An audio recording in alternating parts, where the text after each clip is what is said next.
What it ain't? It's your boy Young Banan, but you could call me Young Banan, and we are back, baby, for the second official episode of the AM Cast every Wednesday morning, except for today, because it's gonna air on Tuesday morning. I mean Thursday morning. Don't ask me why it's airing Thursday morning. I promised episodes. I never promised consistency. Anyways, today what we have on tap, the Jets are exactly who we thought they were. Secondly, a brief word on Matthew 6, just the first four verses. And thirdly, we're going to talk about the elephant in the room, the Alabama Crimson Tide. No, I'm just kidding. We're talking about Charlie Kirk. This and more on this episode of the AM Cast. Please like, comment, subscribe if you're on YouTube. Leave any kind of comment. You know what? Tell me your favorite number in the comments down below. Mine's 7, and I won't explain further on why, but I want to hear yours and your explanation. And maybe, just maybe, afterwards I might be moved to explain and defend the case for 7. Unless there's other 7s in the comments. Then you make the case for me. I'm sure your case is better than mine. Anyway, if you're on any other platform, you're on Spotify, you're on Apple Podcasts, I don't know, rate it 5 stars. Whatever you do on there. I don't be on those platforms. YouTube is like 70% of my screen time, which I like to pride myself on, but then I'm just as like addicted to screens as everyone else. But you know, it's a different flavor, so I get to pretend and be pretentious like over everybody else, because I'm like, you're on TikTok, get off of social media. I'm on YouTube instead, and technically it's more media and less social, but like it's the same chronically online issues. But anyway, enough of that. First and foremost, we're going to talk about the New York Jets. And normally right now I have like this well-crafted, like this entire whole thing, right? About what I noticed from the Jets, the first quarter, second quarter, third quarter, fourth quarter breakdown, the game flow, the ebb and flow of how they performed. But I'm going to keep it a $1.50 with you. I barely even watched the game. And for the little bit, because you know what I was doing was actually I was spending time with family. I had to go out with my family on Sunday. It was me and my mother, my nieces and nephews, and just going to go spend time at a local Chili's. You know, was that one Drake bar? No, I think that was about a Outback Steakhouse. What was it? I don't know. Something. Drake said a bar about something, but I don't think it was Chili's. Anyways, Cheesecake Factory. I think that was the one. But I'm there with my family. I don't drive a Camry, and we're just trying to enjoy our time. And in the corner of my eye, I'm like, oh snap, that's the Jets game that I was supposed to be watching for the podcast. And I look over, and the Jets are getting steamrolled by the blazing hot Buffalo Bills. I mean, they ran into an absolute buzzsaw. And the craziest part is, at least this is secondary information, I heard from a source that this wasn't even like a Josh Allen game. And for the brief stints that I was watching the game, I really didn't see Josh Allen do that much. I looked for 2 seconds, and James Cook, he broke off like a 70-yard touchdown. And I was like, this is what we're doing? Like, the defense just looks outrageously bad. And if you remember last week, I was talking about how so many years have passed and the defense has been the only thing that the Jets can even hang their hat on. But for whatever reason, in this season, where the offense may have some promise, the defense just absolutely falls apart. There's a defense that has Quincy Williams, Sauce Gardner, and a defensive-minded head coach, allegedly. I don't know who that guy is. I couldn't point him out in the crowd. I don't even remember his name. Call me a fake fan if you want, but I mean, has he done anything worth remembering through 2 games? And I feel you. First game, blazing hot Aaron Rodgers. Second game, the Bills that are coming off an absolute high. I think they're still riding the high. Bro, the Bills are about to have the easiest 3-0 schedule ever. I mean, their first game was beefy. But once they came out on top, the Jets and the Dolphins up next. The Dolphins, that's fish food right now. You want to talk about the Jets being trash. At least we expected that. Or at least I did. If you didn't, I don't know if you even know what football is. But the Dolphins being this bad 2 years in a row, I don't know, bro. Sound the alarms. It is rebuild time in Miami. Brian Flores is somewhere on his couch just laughing every single Sunday. And this time on a Thursday. right? As Thursday night football is gonna be happening later tonight since this is dropping in the morning. So if you listen to this on Thursday, some way somehow, and then you watch the game tonight, come back and tell me how bad it was. I'll probably be watching, but I'd love to see the comments. Just dunking on the Dolphins, man. Because actually, funny enough, as I'm at the Chili's and I could see the Jets game from the corner of my eye, there was the Titans game playing in front of me. Because, you know, there's like a trillion TVs at Chili's. So then I said, excuse me, Mrs. Waitress, can you please put that game on this TV? Because, you know, like people are watching, but most of the people there are not there for the game. But there were some people there for the game. There was a table full of Patriots players, and most of the Chili's, since I live in Miami, was Dolphins supporters. Did I say Patriots players? They definitely weren't at my Chili's. They were on the TV screen. But supporters, there were Patriots fans in there, Dolphins fans in there.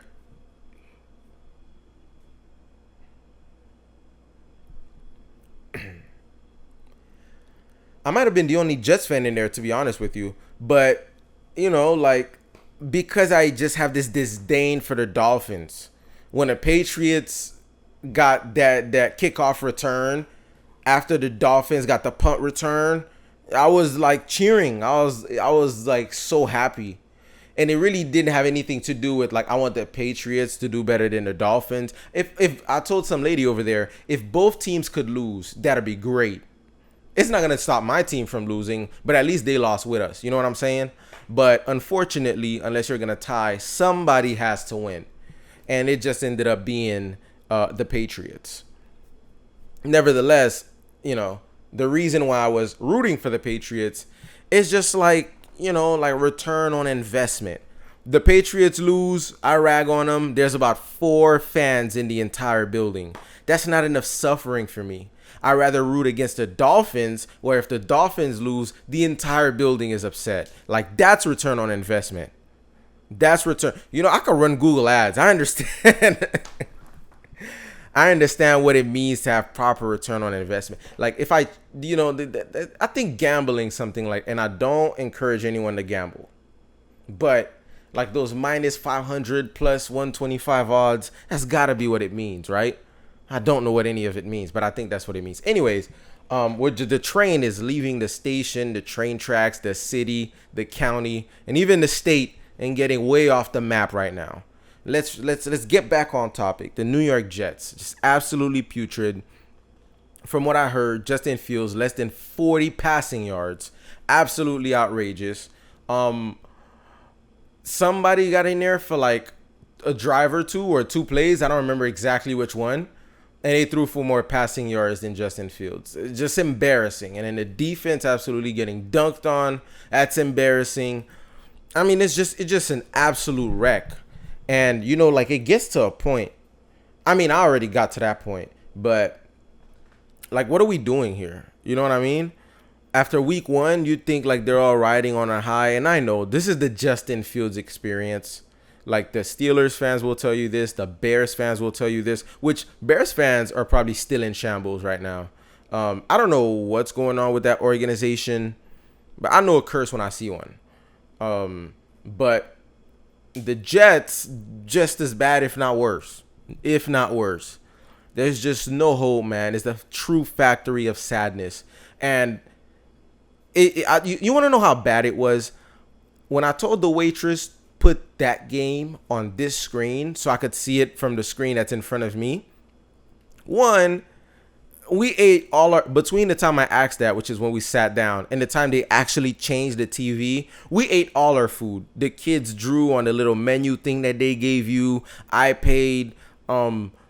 We shared food. I got to tell them they brought me the wrong sauce. They brought a different sauce. They brought another one of the same sauce. I cut up my burger. It was everything that could have possibly happened. I drank my juice. I didn't get a refill. I shouldn't even have gotten juice now that I'm thinking about it. But whatever, that dragon fruit lemonade kind of fire. But I think it's just all that sugar in there, like brain fogging me or whatever it is, brainwashing me to thinking it's fire. And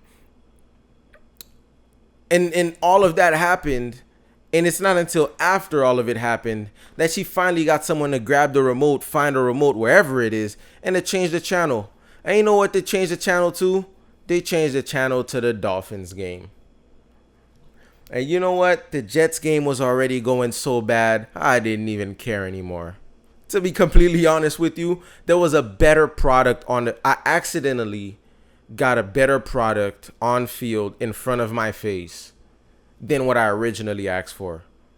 Like they didn't, they spared me, to be honest with you, because I had to turn around and like peek over my shoulder to keep looking at the Jets game. And mind you, every time I turn around and peek over my shoulder, nothing good happened. Every time I looked, somehow we were punting the ball. Or rather, not even we were punting the ball. That'd give us too much credit. We didn't have the ball that much. Every time I turned around and looked, the Bills were scoring. They were scoring a field goal. They were scoring a touchdown. They were getting a first down. Josh Allen's laughing. Everyone's having a good time. For all I know, they might have pulled out a table and started serving a potluck on the field, and they would have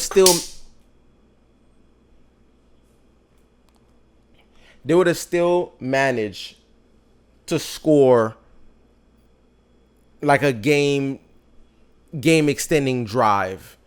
There was really like there was nothing the Jets could have done. And so, not to beat a dead horse, they're bad.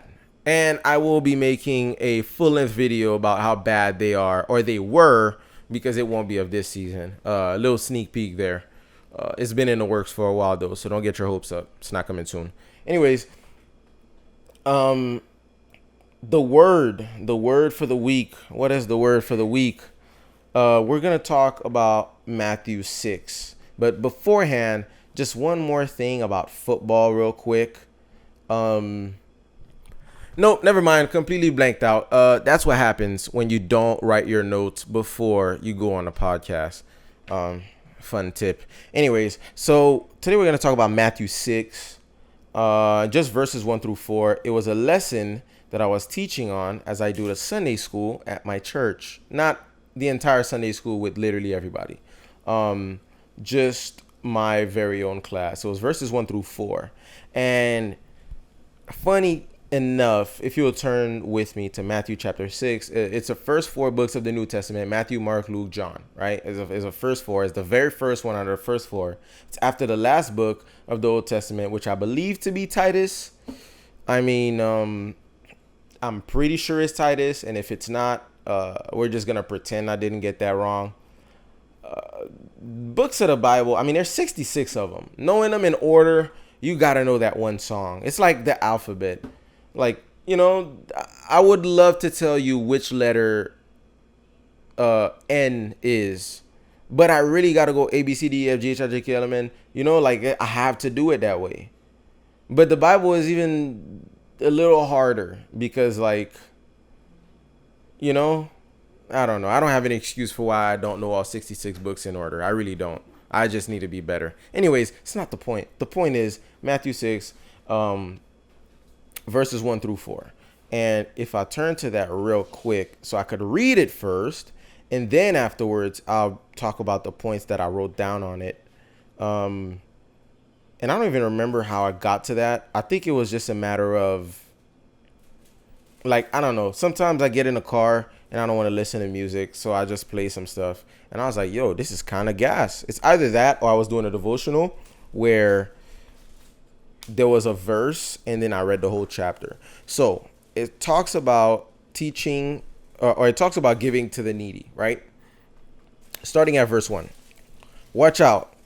Don't do your good deeds publicly to be admired by others, for you will lose the reward from your Father in heaven. When you give to someone in need, don't do as the hypocrites do, blowing trumpets in the synagogues and streets to call attention to their acts of charity. I tell you the truth, they have received all the reward they will ever get. But when you give to someone in need, don't let your left hand know what your right hand is doing. Give your gifts in private, and your Father, who sees everything, will reward you. The word of the Lord. Amen. I just found this to be very interesting, right? Because of course you're like, oh yeah, you shouldn't brag about the stuff you do, but you just don't realize how much we glorify it. I mean, Mr. Beast's entire model is to do good things, but then to show that you're the one doing the good things. And That's quite the opinion piece. Should he be doing that? Is he kind of doing it out of selfish gain, or like, is it wrong for him to be doing that? Because he gets the credit for it. He gets like rewarded for it. It shows like his name, and it shows how he's got good credit in the streets for it. So it's kind of like a pat myself on the back type of thing. And someone asked, actually, as I was teaching in Sunday school, does this condemn you for receiving praise that you didn't ask for? And I thought that was an incredible question. So I'm going to tell you precisely the parameters for this, because it is very clear in each verse that it talks to tell you what not to do and then what to do. So I'll break it down, and then I'll wrap around to the question, what about when you get praise that you didn't ask for? So this is talking about how to serve. So first, if we break down verse 1, what I've learned through doing Bible studies and my mentor, doing Bible studies with him and having him kind of like teach me, well, not me personally, but us, because I used to go to his Bible studies. Every word matters. There's a reason why it's there. So if you look at verse 1, it says, well, I just read the NLT version, but the NIV is the easier one for me to like do this in. So I'm going to read the NIV. That's how I did the lesson. Be careful not to practice righteousness in front of others to be seen by them. If you do, you will have no reward from your Father in heaven. So the first word I want you to pay attention to are two words, I guess. Be careful. So that's something, according to the Oxford Dictionary, being careful is when you do something showing thought or attention. So what that highlights to me, first and foremost, is that being careful is not something offhanded. You're not automatically careful just because you should be, or even better, just because you have the Holy Spirit. It's something you really have to practice. You have to put real thought and effort into being deliberate about your actions, because a lot of people think they are certain things, but that's not necessarily so. And just having the Holy Spirit in your heart, it will give you the conviction, but it can't do the legwork for you. Part of faith is your actions. You know what I'm saying? It's the proof actually of your faith. And so part of, serving, because this is how to serve properly, is being careful. So you do have to have that extra thought, that extra layer of thought about your actions, where it's like, even though this is not my intention, could this even be perceived this way? And a great example to look at is the instance in the Bible. I don't remember the exact story, but an angel, I think this has happened multiple times, but the angel would appear to a human, and the human sees something like it's never seen before. It's like, oh my gosh, this has got to be from the spiritual realm, and it looks holy. I'm gonna worship. So then they start getting on their feet, and the angel like, whoa, vibe up, bro. What you doing? Don't do that. Don't do that. I am not him. I am not him. And they stop him. Like, don't worship me. I'm not the one you should be worshiping. I'm just an angel, right? And the one you should be worshiping is the one that sent me. And so it's not that the angels are telling you to worship them, but they have the extra layer of thought of, I know I look like this, and I know I might scare whoever I come across, and they might be tempted to get on their knees. I will make sure to let them know, don't do that. Only do that to our Father in heaven. Okay? You will put me in trouble with my supervisor, basically. And if you look at Ezekiel chapter 36, verse 27, it reads, and I will put my spirit in you and move you to follow my decrees and be careful to keep my laws. And so the spirit will lead you to follow the decrees and to keep the laws of the Lord. But it is something that you also have to, even if it nudges you that way, you have to be willing to step that way, because God cannot steer a parked car. The Holy Spirit can convict you of something, but unless you decide to also take that and be mindful of that and move in that manner to put in the effort, it's not gonna happen. Like, being saved doesn't automatically make you good at being careful or at anything else in the word. It's something that you have to consistently work on through the Spirit. It's like being patient. You get saved today, you don't become a patient person tomorrow. You grow in patience through practice, and the Spirit will help you get there. And so, first keyword, be careful. Next keyword, to be seen. The Bible instructs us to do things to glorify God and not ourselves.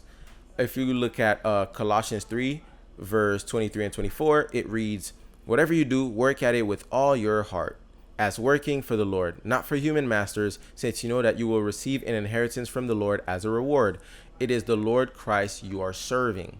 So it talks about working hard as if working for the Lord and not for human masters. And of course, we look at that and we think, oh, that means I should be a hard worker, even if it's not necessarily in God's house. And yes, it does mean that.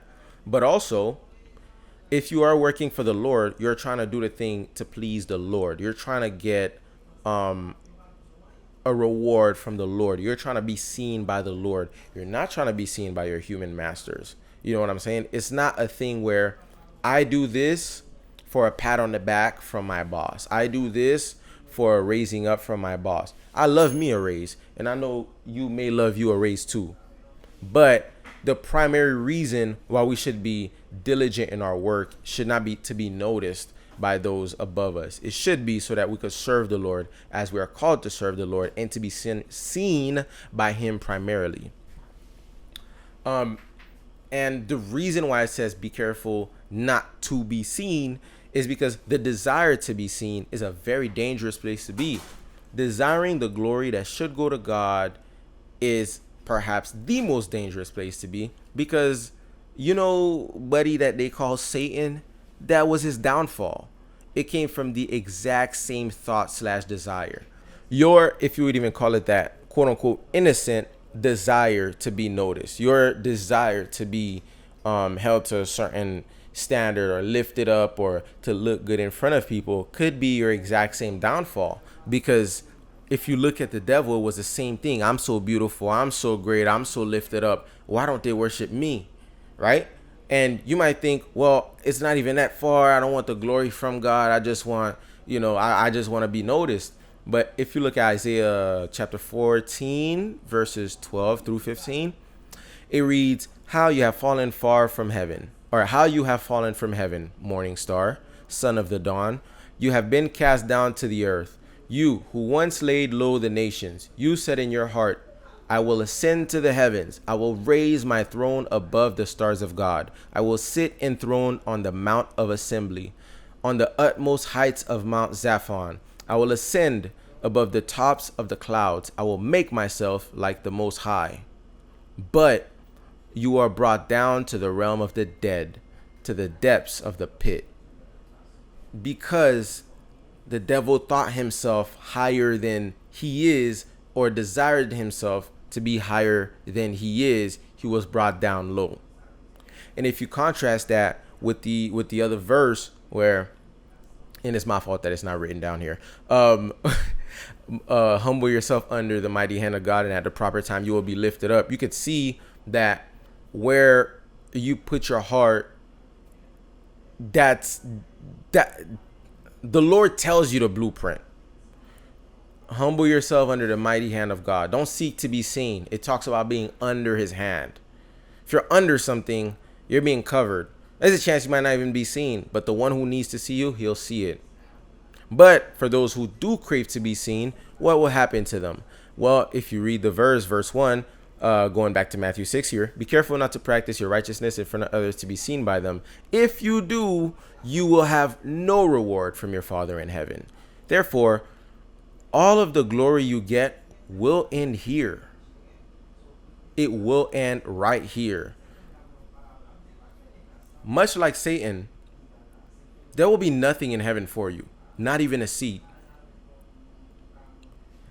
If you look at Matthew chapter 2, or Matthew chapter 6, verse 2, it says, "So when you give to the needy, do not announce it with trumpets, as the hypocrites do in the synagogues and on the streets, to be honored by others. Truly, I tell you, they have received their reward in full."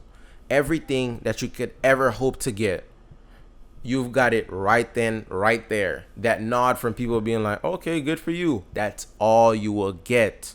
If your desire is to be seen by them, your desire is to be lifted up by them, that's all you will have. And it really brings into question like the where is your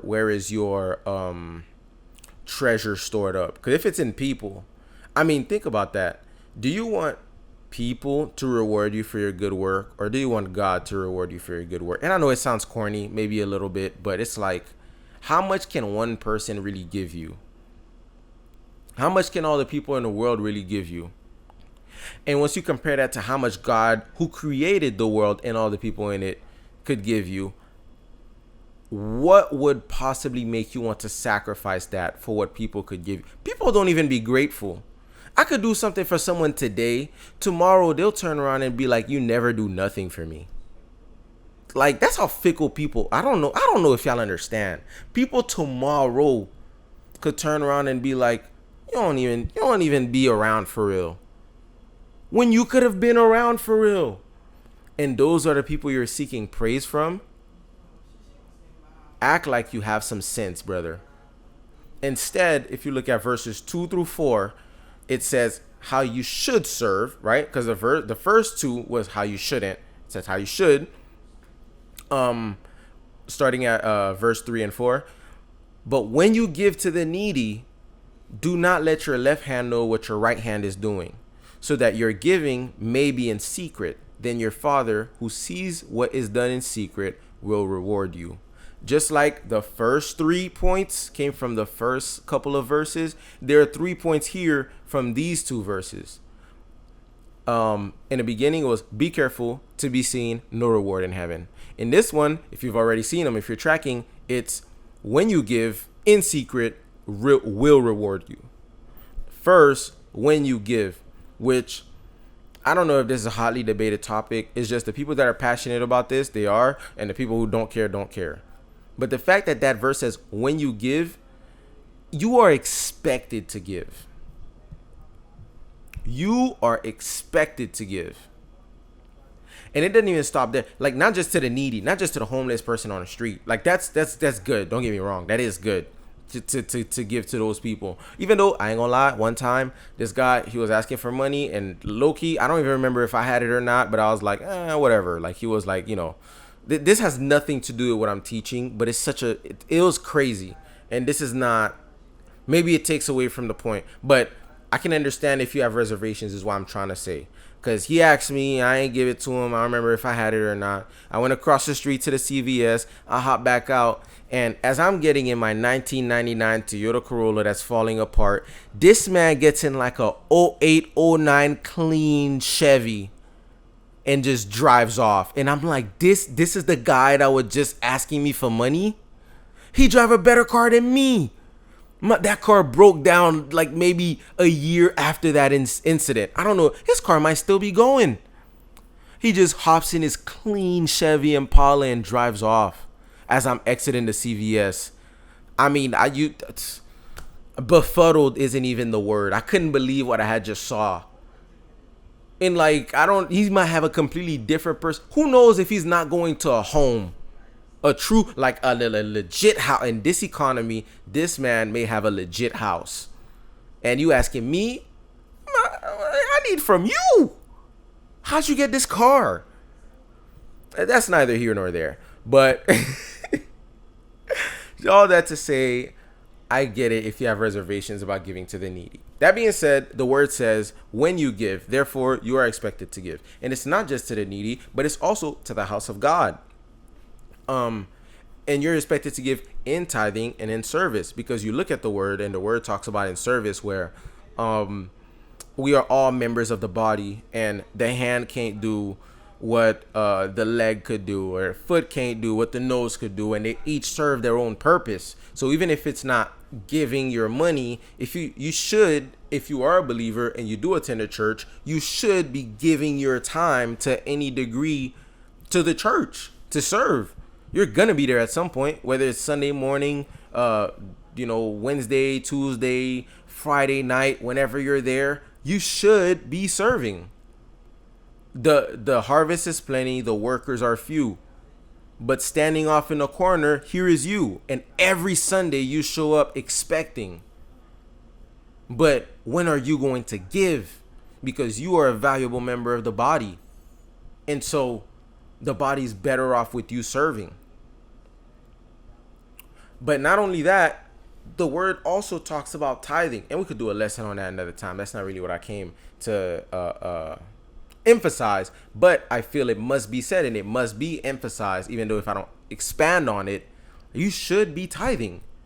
Again, you show up every Sunday expecting the building to be open, expecting the lights to be on, expecting for these people to get on and perform and put and get you in the spirit and bring a word to you, do all of these things, feed you breakfast, have these outings when it's like youth or any, whatever may have you, and you just take from the house of the Lord, but you don't decide to give. Even though it's biblical that you ought to give. And so when you look at how to serve, it says, but when you give, okay, when you give to the needy, do not let your left hand know what your right hand is doing, so that your giving may be in secret. Now, of course, if you're serving the house of the Lord, that's different. You're in front of everybody. But the point of it is your giving is done in secret. Yeah, I could see you if you're an usher. Yeah, I could see if you're on the stage. But I may not see the people that do the cleaning ministry. I may not see the people that do the manna ministry. But just because it's not seen, it shouldn't change the fact that your giving still happens. Not only that, if it's a monetary value, then it definitely should be done in secret. Why? Because then your Father who sees what is done in secret will reward you. So you're expected to give. And not only that, you're expected to give in secret.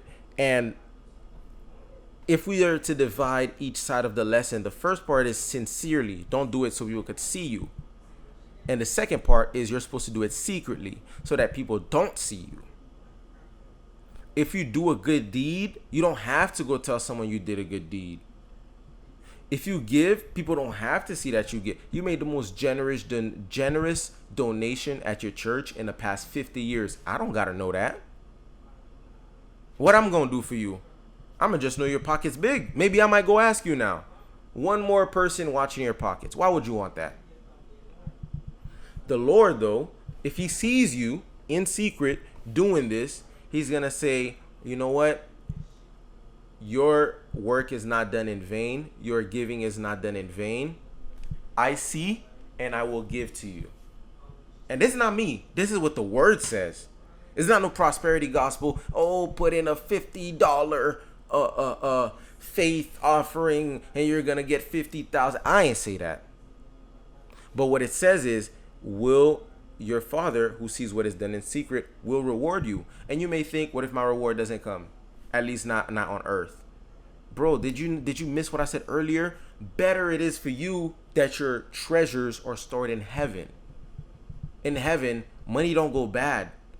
In heaven, the value of the dollar don't go down. The housing market don't go up. How much better are you if the Lord rewards you while you're in heaven? And there will be rewards in heaven. Like, I don't get it twisted now. The reward will be to get in.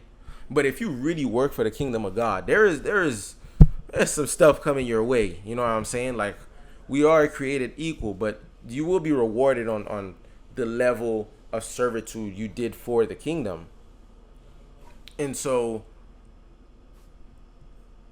you see here this contrast in Matthew 6. In the first half, it talks about being sincere. Be careful not to be seen, or else you will have no reward in heaven. You may not even see the place. If you look at the second part, it says to do it secretly. But when you give in secret, the Lord will reward you. We're going to go over more of Matthew 6. But that was just a lesson for the one class. But I just wanted this to be like a memo for whoever's listening to just like be aware that first and foremost, the Lord expects you to give. Because some people, well, I don't know. And then, like, if you're really trying to be a faithful Christian, the Lord expects you to give. Secondly, he expects you to do so in secret. if you go announcing every time you do a good deed, if you go telling the whole world how you looked out, you give someone a ride home, you make sure everyone knows you give them a ride home. Why do you have to do that? Everyone nodding at you, oh, good job, that's all you'll get. See, God could have gave you gas money for the rest of the year, but now he just got to be like, oh, that's what's up. That's all you gain. That's all you gain. And I'm not saying God was going to give you the gas money, but you don't know if he wasn't. But you sold that gas money out for everyone being like, good job, bro, that's really kind of you. And that's all you'll ever get, because you feel the need to let people know that you do a good thing. So you're not only are you expected to give, you're expected to do so in secret. And it's like, oh, well, what about me? Am I not going to be rewarded? You will be. And it may not be by my dollar. It may not be by his thank you. It may not be by her good job. But it's going to be the God who created the universe says, well done, my faithful servant. And he hands you a seat in heaven and an extra reward in heaven for all your servitude. Now, what's worth more? My 20 ball that you gonna spend in like 2 days, or whatever God got for you behind the pearly gate? We can't even touch that right now. You can find a 20 on the street. Use your brain, brother. You or sister. It's it's unisex. I don't have anything against the sisters, but you use your brain. Let's all think here. And so this wraps itself back around to the original question. What about someone like Mr. Beast? He doesn't ask for the praise, but people give it to him. Well, two things about that. One, as we could see, it says to let your giving be done in secret so that your Father will reward you. Because Mr. Beast's giving is not done in secret, it already doesn't go with what the word says. But then you might think, well, because that's the content, it's his business model, so he has to do it publicly so that he could get those videos, so that they could get paid for it, and he could continue to do the philanthropist kind of content creation. And to that I say, I take your point, but ultimately the praise is gonna come. And as far as I know, maybe I don't know, maybe he said this before, so if he has, shout out to him. But if he hasn't, the praise is gonna come to you. People are gonna look at him like he's a savior. People are gonna look at him like he's a Lord, like he's untouchable, like he's like a deity of some sort. What will he then say? Because as far as I'm concerned, I have never heard Mr. Beast say, all glory to my Lord and Savior Jesus Christ, who enables me to do this, who allows me to gain wealth, and ultimately is the reason that I'm able to even be here. I've never heard that. And that's the crux of the matter. Because if you're an athlete, if you're a singer, if you're a rock star, if you're any kind of public figure, at some point, sometimes if you're just a singer at your church, there will be someone who idolizes you. What do you do when you realize that people idolize you? Do you revert that attention and that praise back to your Lord and Savior? Or do you keep it to yourself? Yeah. They love when I sing. They love when I sing. And now all of a sudden it becomes this thing where it feeds your pride. It feeds your ego. And you use that as a bargaining chip. Now all of a sudden, if they don't meet your demands, right? You're not negotiating. You treating them like we don't negotiate with terrorists. They better give you this amount of week to sing, or else you're not doing it, and you want to see them come up with someone better. Why? The reward, right? The monetary or verbal praise that you have been getting has gotten to you, and it's not even your fault. I mean, it is, but it's only a matter of time until that gets to you. Why? Because the only person who is deserving and who could righteously receive all of the glory is God. That's it. So if you receive all of this glory, you receive all of this praise, and you don't divert it upwards, what about the praise you don't ask for? You don't divert it upwards. What about the praise that you're not even aware? You don't divert it upwards. Even if you have an idea, the angels, who by all accounts, if we're talking superpowers, they got way more than I do. They got way more than you. Even they're like, oh, don't do that. Don't get down on the ground. Get up, buddy. You will get me in trouble with the mightiest one of them all. And if the angels who know God personally, who see him all the time, if they will be like, don't kneel in front of me, what makes you think that it's okay for you to do so? Just something to leave you with. Anyways, and this kind of ties in with the pride point from last week, but I just want to leave that with you. I don't know who this is for, but just very useful in my opinion. Yeah, this faith portion was definitely a lot longer than the usual. I'm saying the usual like it's not only 2 episodes so far, whatever. So, and you know what's funny? I say football, faith, and fun. What am I gonna talk about when the football season's over? Who knows? Maybe we'll talk about the other football, the football, golazo. But yeah, in the meantime, that's 2 portions of the showdown. We're entering into our final portion, which, boy, it's something, I'll tell you. Unless you've been living under a literal rock, in which case maybe the news still already it's gotten to you. But there's been a very, very tragic and sad event. A man by the name of Charlie Kirk got shot on I guess the equivalent of live television. It was like 4K HD 60 frames per second, right up to his face. The cameras, that is, just everyone, displaying it. Now, personally, I have not seen that video. And you know what? Let me give the Lord a wave offering. I'm going to give the Lord a wave offering. Because that is so tragic. And for people to have that video in 4K HD and now engraved into their minds, I just want to start off by saying, first of all, condolences to the Kirk family, his wife, his children, his mother, father, friends, cousins, everyone he left behind. It's a very, very tragic thing. And also, it's just unfortunate that someone would just be martyred for their opinion. It's really sad. That being said, I want to shift the focus less on the event and more on everyone else reacting to the event. I haven't been on social media for a few weeks now. I've set like some rules to like follow. Like, one of them is like no social media past 7 p.m. Like YouTube is kind of exempt. Again, more media than social. I don't really struggle with like YouTube and like that consuming me, because usually it's like just background for whatever I'm doing. It's more like podcast style videos, or if I'm watching soccer highlights. It's different. I think, at least. Snapchat's also different because I have like streaks with my boy, and I know streaks in 2025. I don't know what to tell you, but we do. And it's also like, I don't know, the algorithm isn't as captivating as like a TikTok or Instagram. Like I'm only on Snapchat for so long, bro. I send the streaks, maybe I look at one thing or two, but then I bang it. But the other ones, TikTok, Instagram, that's really the other two. I don't know why I was about to name a third one. First, they stayed off of my phone, and I have to re-download them every time I'm gonna use them. And a few rules I have is, for one, if I'm looking, I only have to 15 minutes at a time. And not like 15 Instagram, 15 TikTok, 15 minutes. I better check all my notifications for both of them. And with that logic, you could already guess, well, how are you going to get through everything? I don't. And maybe it's better that way. And another rule I have is no social media past 7 p.m. If for whatever reason I have either of those two on my phone, by the time it hits 7, they both need to be deleted. That has led to a few interesting things. And one of the things has been, I just don't have the time to get on the social media. From 9 to 5, I'm at work. From like 5 to 6:30-ish, I'm driving home because the commute is that ridiculous.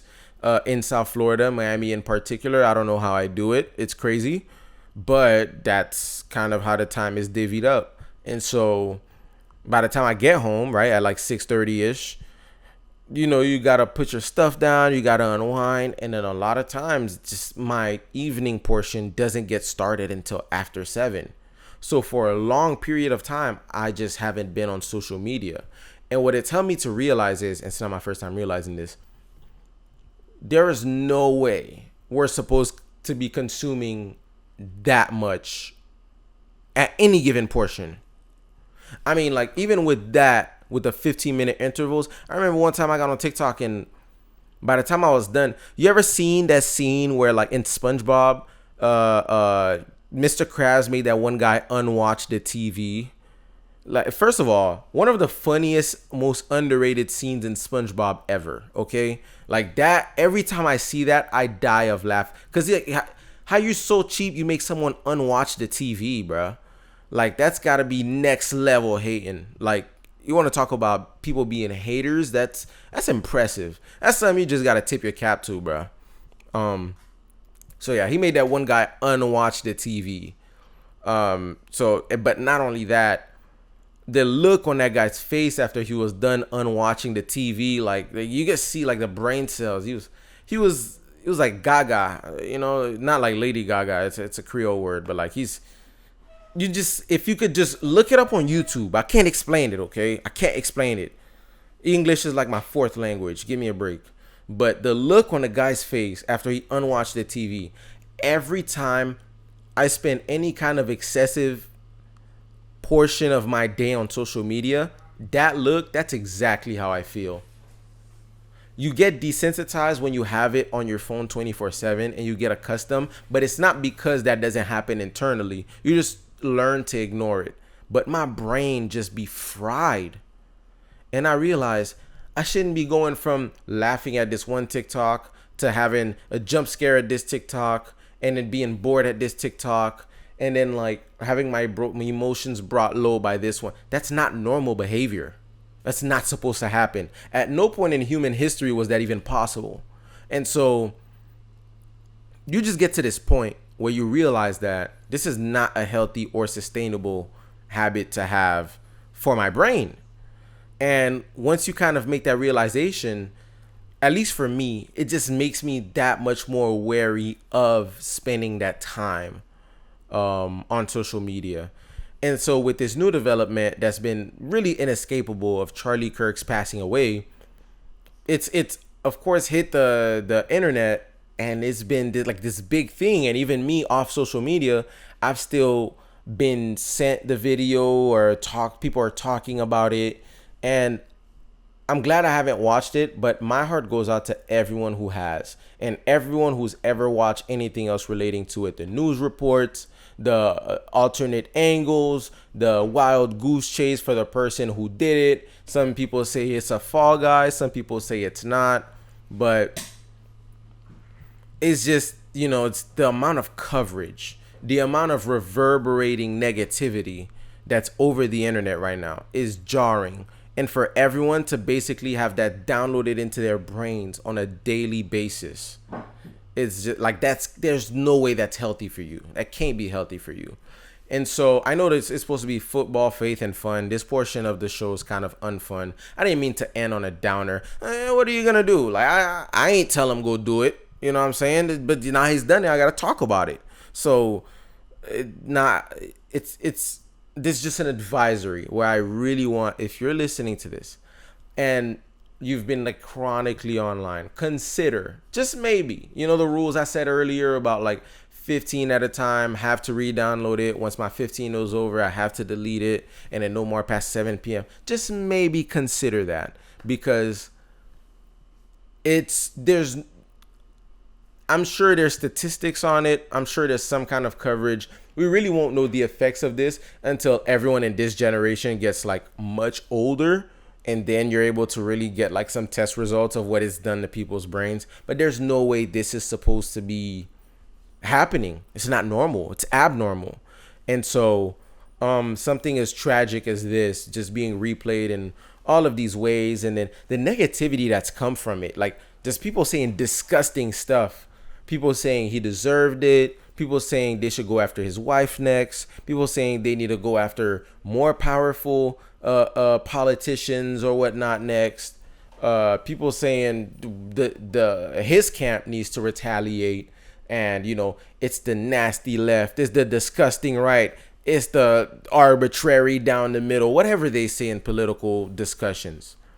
Like, it's just sad. It's just sad. At the end of the day, a man lost his life just for speaking, which, I mean, Jesus Christ in a lot of ways did lose his life for speaking as well. And, the Lord said to not be shocked at anything that happened to him to happen to us, right?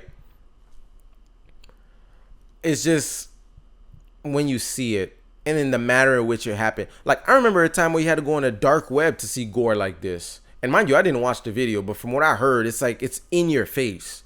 And you see just, I don't even want to talk about the details. But the fact that it's just publicly available on like a public domain, like Twitter, for example. Yeah, just if you're a believer, pray for not just Charlie's family and stuff, but just the people who are consuming this content, the people that are constantly on social media. And just if you're one of those people that's constantly on social media, please just start metering yourself. Give yourself a timeout, brother or sister. Or alien that tapped into the radio waves. I don't know. That's funny. Well, not the topic or subject matter, just a joke. Which maybe not the best time for a joke. I don't know. I don't have a crowd in front of me to give me feedback, so you're just gonna have to suffer through these poor jokes. You know, someone today said I should do stand-up comedy. This is slightly unrelated and kind of off topic and maybe a little tone deaf, but it did happen for what it's worth. It told me I should do stand-up comedy, to which I'm like, I think I'm pretty good at like being witty, like on the go, but writing a joke, I think it's pretty hard. Or at least it's not as simple as the successful comedians make it seem. So I don't know. Don't blame me. Don't blame me for going this route. I had to give you something, bro. It's so sad. It's so sad, and the advisory is so, downcast. I got to give you something to laugh about or to shake your head about. I don't know. Anyways, that's more or less it for the podcast today. If you have any takes, if you think I'm an idiot, if you think I make a lot of good points, both would help me a lot if you write down in the comments. And yeah, hopefully, God willing, I'm able to see you next week. Oh, I guess there is some fun stuff. I'm going on a trip this weekend. Gonna go on a trip. I'm gonna go to some theme parks. I hope it's gonna be a good time. Gonna be with brothers and sisters in Christ. High hopes for it. High hopes for it. So we'll see how that goes. And yeah, that's the fun portion. It's been your boy Young Bunnan with the AM Cast every Wednesday morning, except for today where it's Thursday, and I will holla at you. This episode was brought to you. Nah, I'm just kidding. I don't got no sponsors.